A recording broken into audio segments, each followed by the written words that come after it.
Hello friends, हमारे इस YouTube channel में आप सभी का स्वागत है। आज मैं आपके लिए प्राचीन इतिहास में बौद्ध धर्म पर संबंधित एक वीडियो लाया हूँ। इस वीडियो में मैंने बौद्ध धर्म की संगीतियाँ एवं बौद्ध धर्मों के नियमों पर चर्चा की है। इसके पहले वाले वीडियो में मैंने महात्मा गौतम बुद्ध जी का जीवन परिचय दिया है। अगर आपने वो वीडियो नहीं देखा है तो हमारी प्लेलिस्ट में जाके वो वीडियो देख सकते हैं। मैं इसी तरह से समय समय पर इतिहास विषय पर महत्वपूर्ण वीडियोस लाता रहूँगा। इसके लिए आपको हमारे इस YouTube चैनल को सब्सक्राइब करना होगा। आइए आज का वीडियो शुरू करते हैं। बौद्ध धर्म की संगीतियाँ एवं नियम। सबसे पहले ये जान लेते हैं कि जब 483 ईसा पूर्व में महात्मा गौतम बुद्ध जी की मृत्यु हुई, उसके पश्चात उनकी अस्थियों का क्या हुआ ये कि जब 483 ईसा पूर्व में महात्मा गौतम बुद्ध जी का निधन कुशीनगर की कसिया गांव में हुआ, उस समय उनका अंतिम संस्कार कुशीनगर में ही संपन्न हुआ। अंतिम संस्कार के पश्चात उनकी अस्थियों की बची हुई राख को 8 भागों में बांट दिया गया। ये 8 भागों में बांटने के पश्चात 8 मुख्य स्थानों पर स्तूप बनाकर रखवा दिया गया। स्तूप उस स्थान को कहा जाता है जहां पर बौद्ध धर्म की अस्थियों की राख रखी हुई है। गौतम बुद्ध जी की अस्थियों की राख रखी हुई है, वे स्तूप कहलाते हैं। बौद्ध धर्म में जहां पर पूजा की जाती है वह स्थान चैत्य कहलाता है, एवं जहां पर बौद्ध भिक्षु निवास करते हैं, जहां वे शिक्षा ग्रहण करते हैं, वह स्थान विहार कहलाता है। आधुनिक समय में बिहार राज्य विहार शब्द से निकला है। इसके पश्चात हम लोग बौद्ध धर्म की संगीतियों के बारे में चर्चा करेंगे। बौद्ध धर्म में मुख्यतः 4 संगीतियां हुई हैं। संगीतियों का मतलब होता है काउंसिल्स, मीटिंग्स। जैसे कि बौद्ध भिक्षुओं में किसी प्रकार का मतभेद होता था या बौद्ध धर्म नियमानुसार नहीं चलता था, तो एक मीटिंग कर ली जाती थी। उस मीटिंग पर उस पर समाधान निकाला जाता था। इस वजह से बौद्ध धर्म में संगीतियां हुई हैं। पहली संगीत का विवरण उनकी मृत्यु के पश्चात ही, महात्मा गौतम बुद्ध जी के मृत्यु के पश्चात ही 483 BC में अजात शत्रु राजा के द्वारा कंडक्ट कराई गई। अजात शत्रु, जो कि मगध महाजनपद में हर्यक वंश का राजा था या बिंबसार का पुत्र था। इसने 483 ईसा पूर्व में सप्तपर्णी गुफा, जो कि राजगृह में है, वहां पर महाकश्यप उपाली की अध्यक्षता में पहली संगीत कंडक्ट कराई। इस संगीत की कंडक्ट कराने का मुख्य उद्देश्य यह था कि जब महात्मा गौतम बुद्ध जी की मृत्यु हुई, उसके पश्चात जो बौद्ध धर्म था यह पूरी तरह से हिल गया था। बौद्ध भिक्षु उनके नियमों का पालन नहीं कर रहे थे। जब यह बात अजातशत्रु को पता चली, तब उसने महात्मा गौतम बुद्ध जी के प्रिय शिष्यों को बुलाकर उसने मीटिंग करने के लिए कहा कि एक काउंसिल कीजिए। इसके पश्चात प्रथम संगीत का आयोजन हुआ। इस संगीत में हुआ ये कि सूत पिटक एवं विनय पिटक नामक 2 काव्यों का संकलन किया गया। यह संकलन सारिपुत्र एवं मुद्गलयान के द्वारा संकलित किया गया। इन काव्यों में क्या था कि बौद्ध धर्म की नैतिक शिक्षा एवं उनसे संबंधित नियमों के बारे में इस काव्यों में विवरण था, जिससे नए नए बौद्ध भिक्षु इस आधार पर बौद्ध धर्म के नियमों का पालन करेंगे। ये सारी बातें सूत पिटक एवं विनय पिटक नामक काव्य में लिखी थी। ये दोनों काव्य पाली भाषा में थे। सूत पिटक में मुख्यतः बौद्ध भिक्षुओं के नैतिक जीवन से संबंधित चीजों का संकलन था, एवं विनय पिटक में संघ के नियमों का संकलन था। संघ के नियम लिखवाए गए थे। तो इस तरह से बौद्ध धर्म धीरे धीरे आगे बढ़ा। बौद्ध धर्म की द्वितीय संगीत के बारे में पता चलता है लगभग 100 वर्ष के पश्चात, जब मगध महाजनपद पर शिशुनाग वंश के कालाशोक का राज था। उस समय सर्वाकामी की अध्यक्षता में एक पुनः द्वितीय संगीत कंडक्ट कराई गई। यह संगीत वैशाली में कंडक्ट कराई गई। इस संगीत का कंडक्ट कराने का मुख्य उद्देश्य यह था कि 100 वर्ष के पश्चात पुनः बौद्ध धर्म में कुछ बदलाव आने लगे। नए नए बौद्ध भिक्षु जब बौद्ध धर्म स्वीकार कर रहे थे, वे उन नियमों का पालन नहीं कर पा रहे थे। जैसे कि बौद्ध धर्म में भिक्षु एवं भिक्षुणी के साथ रहने का कोई प्रावधान नहीं था। इन सब की वजह से युवा भिक्षु ने इस संगीत कंडक्ट कराने का फैसला किया। उन्होंने कालाशोक से कहकर यह संगीत कंडक्ट कराई। उस समय यह समस्या आ रही थी कि पुराने भिक्षु एवं नए भिक्षु दोनों के विचारों में मतभेद था। इस वजह से द्वितीय संगीत का आयोजन 383 BC में वैशाली में सर्वाकामी की अध्यक्षता में कंडक्ट कराई गई। इसमें बौद्ध भिक्षुओं को 2 भागों में बांट दिया गया। पहला था थेरीवाद या स्थिविरवाद। इसमें क्या था कि ऐसे भिक्षु शामिल थे, ऐसे बौद्ध भिक्षु शामिल थे जो कि बौद्ध धर्म में कोई बदलाव नहीं चाहते थे। ये पुराने भिक्षु थे, मतलब जो बौद्ध धर्म को ज्यों का त्यों स्वीकार करना चाहते थे।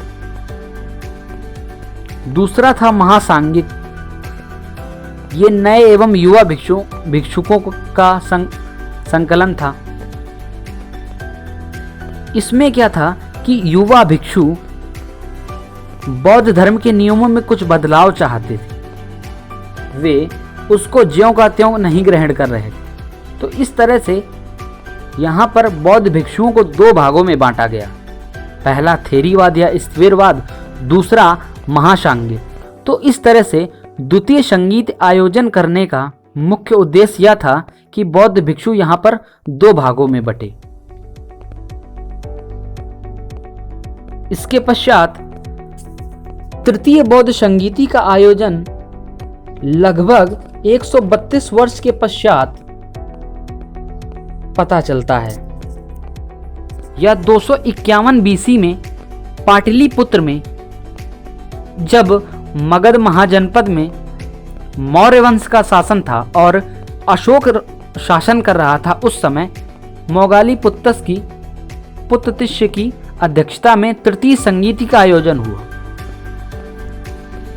इस संगीत का मुख्य उद्देश्य यह था कि लगभग 132 वर्ष के पश्चात जैन बौद्ध धर्म पूरी तरह से बिखर रहा था। धीरे धीरे इसका प्रभाव कम हो रहा था। उस समय जो समकालीन राजा था वो था अशोक, जो कि मौर्य वंश का था। वो बौद्ध धर्म को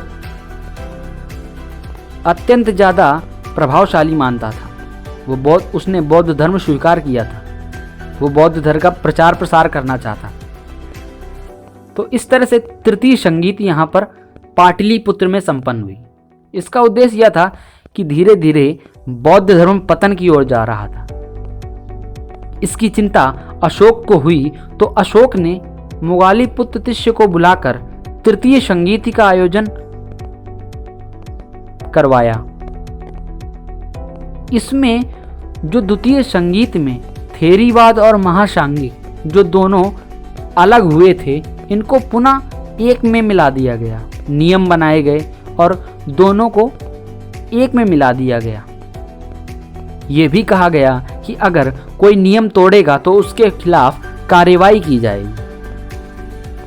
अशोक बौद्ध धर्म को लेकर अधिक चिंतित था।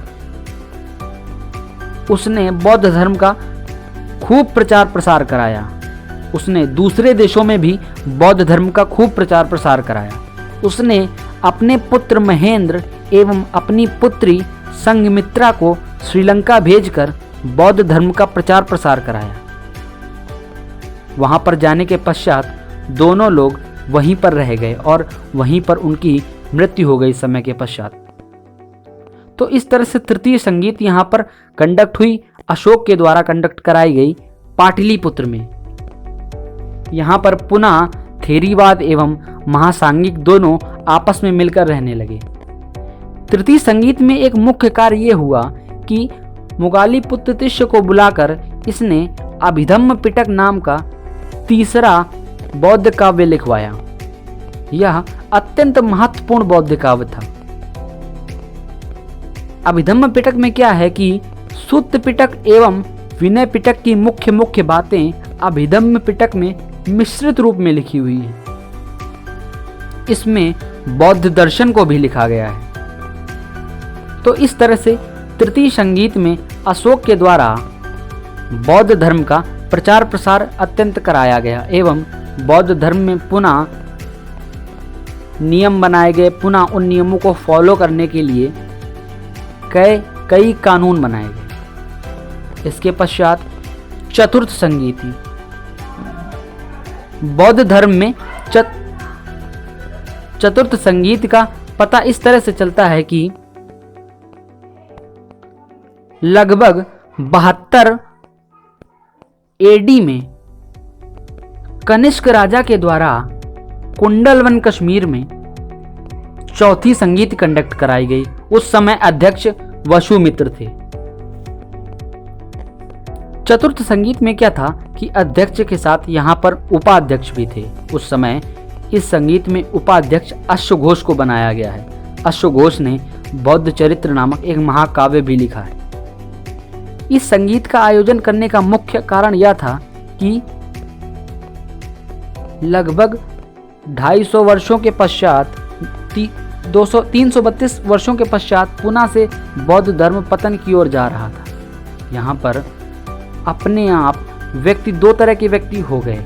कुछ लोग महात्मा गौतम बुद्ध जी को भगवान की तरह पूजने लगे, उनकी मूर्ति पूजा शुरू कर दी, और कुछ लोगों ने उनके नियमों को फॉलो किया। तो इस तरह से चतुर्थ संगीत में हीनयान एवं महायान दो पंथों में बौद्ध धर्म बटा। हीनयान का क्या है? हीन का मतलब छोटा और यान का मतलब पहिया। तो यहाँ पर इसका मतलब है छोटा पहिया। हीनयान वे लोग थे जिन्होंने बौद्ध धर्म के विचारों को माना है, सत्य एवं अहिंसा की राह पर चले हैं। ये महात्मा गौतम बुद्ध जी को भगवान नहीं मानते थे, उनके नियमों को फॉलो किया है। ये मूर्ति पूजा नहीं करते थे। इसके विपरीत महायान ये वो लोग थे जो महात्मा गौतम बुद्ध जी को भगवान के रूप में मानते थे, इनकी मूर्ति पूजा करते थे।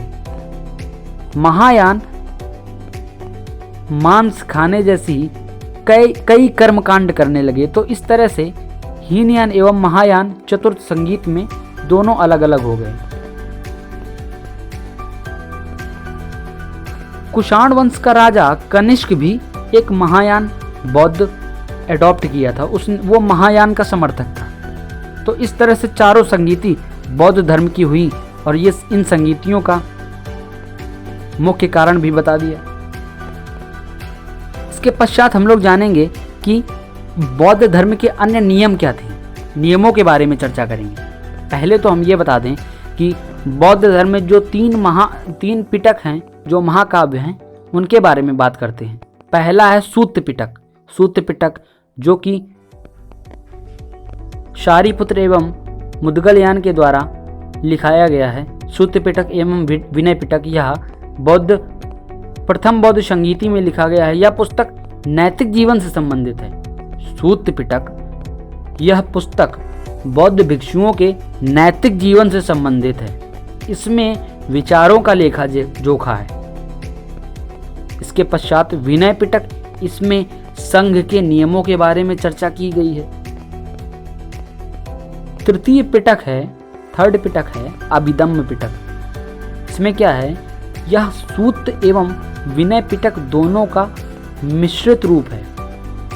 अभिधम्म पिटक में बौद्ध दर्शन भी शामिल किया गया है। अनुमान एवं हेत्याभाव ये दोनों बौद्ध दर्शन हैं।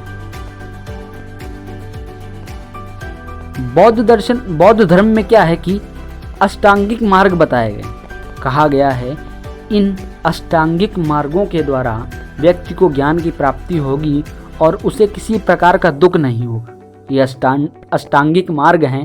पहला है साम्यक दृष्टि, दूसरा साम्यक संकल्प, तीसरा है साम्यक वाक एवं चौथा है साम्यक कर्मार्थ, पांचवा है साम्यक जीविका, छठवां है साम्यक व्यायाम, सातवां है साम्यक स्मृति एवं आठवां अंतिम है साम्यक समाधि।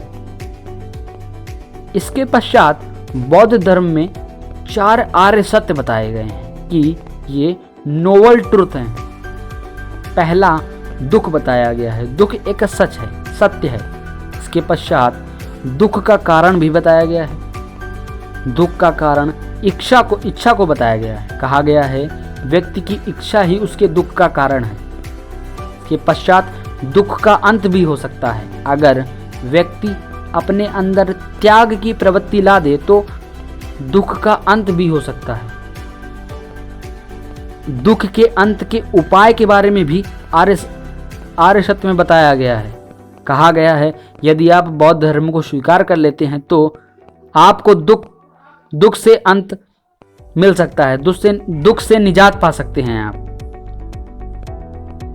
इसके पश्चात बौद्ध धर्म में पंचशील सिद्धांत भी दिए गए हैं। ये सिद्धांत हैं, पहला है ब्रह्मचर्य, दूसरा सत्य, अहिंसा, आस्तेय एवं अपरिग्रह। ब्रह्मचर्य में क्या है, इसमें कहा गया है कि आपको शादी नहीं करनी है। दूसरा सत्य, हमेशा सत्य वचन बोलें, अपने जीवन में सत्यता लाएं। तीसरा है अहिंसा, इसमें क्या है कि अपने जीवन में किसी भी प्रकार की हिंसा ना लाएं, पशु बलि ना करें, किसी भी तरह का मांस ना खाएं, पशुओं की हत्या ना करें, यह अहिंसा के अंतर्गत आता है। चौथा है आस्तेय, आस्तेय का मतलब होता है किसी भी प्रकार की चोरी ना करें। पांचवा अंतिम है अपरिग्रह, अपरिग्रह का मतलब होता है धन की जमाखोरी ना करें।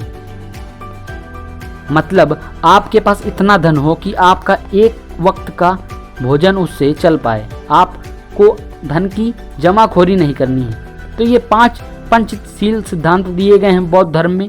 ये पंचशील सिद्धांत सेम जैन धर्म में दिए गए थे। इसके पश्चात हम लोग महात्मा गौतम बुद्ध जी के जीवन प्रतीक की वस्तुओं के बारे में जान लेते हैं। उनके जीवन के प्रतीक की कुछ वस्तुएं हैं। पहला है हाथी या कमल। महात्मा गौतम बुद्ध जी के जन्म के प्रतीक हैं हाथी या कमल। दोनों चीज महात्मा गौतम बुद्ध जी के जन्म के प्रतीक हैं। दूसरा है सांड, यह इनके युवा होने का प्रतीक है। तीसरा है घोड़ा, घोड़ा इनके परित्याग का प्रतीक है। कहा जाता है जब इन्होंने गृह त्यागा था तो अपने घोड़े कंदक एवं सारथी छन्ना के साथ ये अपनी राज्य की सीमा के बाहर निकल गए, तो इस वजह से घोड़ा इनके परित्याग का प्रतीक है। चौथा है शेर, शेर बौद्ध धर्म की पकड़ का प्रतीक है कि बौद्ध धर्म ने किस तरह से अनेकों आदमियों को बौद्ध धर्म लेने पर मजबूर कर दिया। यह धर्म इतना सरल है कि यह भारत के अलावा अन्य देशों में भी बहुत ज़्यादा माना जाता है। इस धर्म के फॉलोअर्स बहुत हैं। पांचवा है स्तूप, स्तूप का मतलब होता है निर्वाण का प्रतीक। इससे मतलब यह है कि महात्मा गौतम बुद्ध जी की मृत्यु के पश्चात उनकी अस्थियों की राख को 8 भागों में बांटकर 8 जगह पर स्तूप बनवा दिए गए थे। तो स्तूप इनके निर्वाण का प्रतीक है। निर्वाण का मतलब मृत्यु होता है। महात्मा गौतम बुद्ध जी की मृत्यु को महापरिनिर्वाण भी कहा जाता है। इसके पश्चात है चक्र, चक्र का मतलब होता है प्रथम ज्ञान का प्रतीक। इन्होंने जब प्रथम उपदेश दिया था तो उसको महाचक्र प्रवर्तन भी कहा जाता है। तो इस तरह से चक्र इनके प्रथम ज्ञान का प्रतीक है। इसके पश्चात वट वृक्ष, वट वृक्ष कैवल्य का प्रतीक है, ज्ञान का प्रतीक है। वट वृक्ष के नीचे इन्होंने अखंड समाधि लगाकर 48 दिन में कैवल्य की प्राप्ति की थी। इस वजह से वट वृक्ष कैवल्य का प्रतीक है। पद चिन्ह, पद चिन्ह पिछले जन्म का प्रतीक है। इसके पश्चात हम लोग जैन एवं बौद्ध धर्म की समानताओं के बारे में चर्चा करेंगे कि किस तरह से दोनों धर्म समान थे। दोनों धर्मों को क्षत्रियों के द्वारा शुरू किया गया था। दोनों धर्म के जो गुरु थे वो दोनों क्षत्रिय थे। तो इस तरह से ये दोनों धर्म की समानताएं हैं। इसके पश्चात दोनों धर्म उत्तर वैदिक काल के कर्मकांड के खिलाफ आए। उत्तर वैदिक काल में जब कर्मकांड बढ़े उसके पश्चात ही दोनों धर्म की शुरुआत हुई। इन दोनों धर्म के फॉलोवर्स भी बढ़े।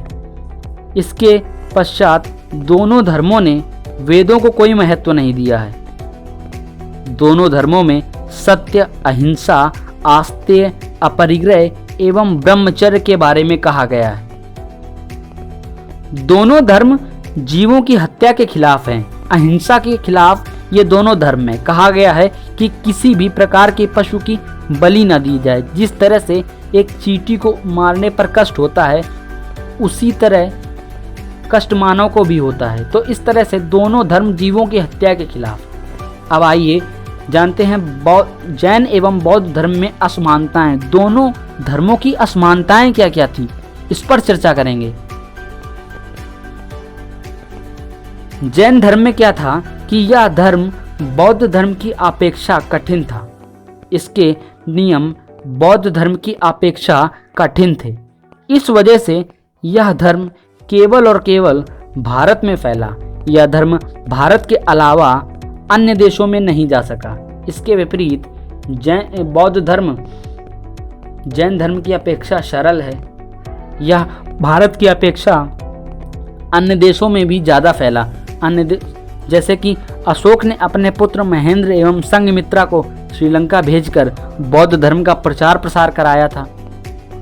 इसके पश्चात जैन धर्म में कुल 24 तीर्थंकर हुए, परंतु बौद्ध धर्म में केवल एक तीर्थंकर हैं, एक गुरु हैं, जो कि महात्मा गौतम बुद्ध जी हैं।